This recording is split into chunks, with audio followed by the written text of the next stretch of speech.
Moi ben, moitas grazas.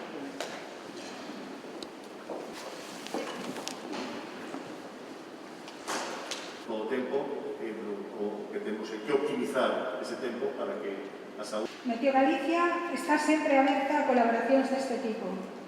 A relación... Si queréis, que es como director de investigación da Universidade de Santiago de Compostela, pero tamén como membro da Facultade de Física, a la sociedade, aos institutos, sobre todo para... Con este proxecto desde o inicio, achegando datos, saídas de modelos da restauración, para nós é moi satisfactorio comprobar como se pode nuclear esta predición, estes datos de predición do horario do vento, sería...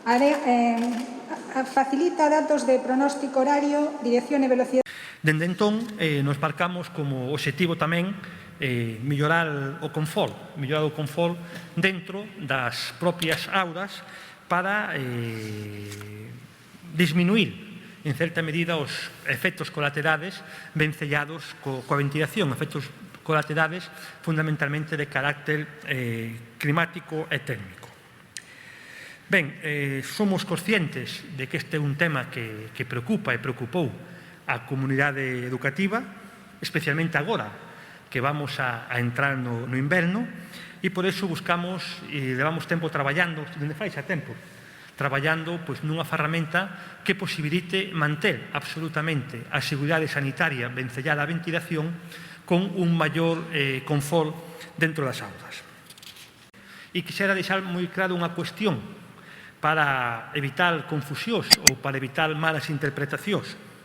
E estas cuestións, a primeira e máis importante, é que as instruccións que foron aprobadas no mes de outubro, tanto polo Comité Educativo como polo Comité Clínico, se manteñen. É dicir, non se modifican. A base xeral que tiñamos se mantén e o que pretende esta ferramenta é mellorar, seguir mellorando, ter maior concreción e posibilitar con esta maior concreción un maior confort dentro das aulas. Respecto a estas instruccións, decir que non houve en ningún momento ningún tipo de arbitrariedade, senón que as pautas de apertura fixadas estaban basadas en estudios empíricos, en estudios técnicos empíricos e en constatacións empíricas sobre o funcionamento da ventilación. É obvio, e así se nos dixo sempre, por parte das autoridades sanitarias e por parte dos científicos e os técnicos que traballaron neste ámbito, de que a ventilación é fundamental para garantir a seguridade sanitaria, é imprescindible. E o que temos que facer é, en certa medida, buscar unha renovación o máis eficiente e eficaz posible do aire e buscar ao mesmo tempo un maior confort térmico. É unha ferramenta pioneira que desenvolva o USC. Estamos moi agradecidos no sentido de que é tamén un exercicio de transferencia do coñecemento dende o mundo universitario a aplicacións prácticas e concretas que poñeremos a disposición dos centros educativos xa de xeito inmediato para que dun xeito voluntario poidan desenvolver esta aplicación e poidan mellorar desde o punto de vista do confort os regímenes de apertura. Pero o que quero dicir é, o volvo a decir, as recomendacións de outubro se manteñen vixentes.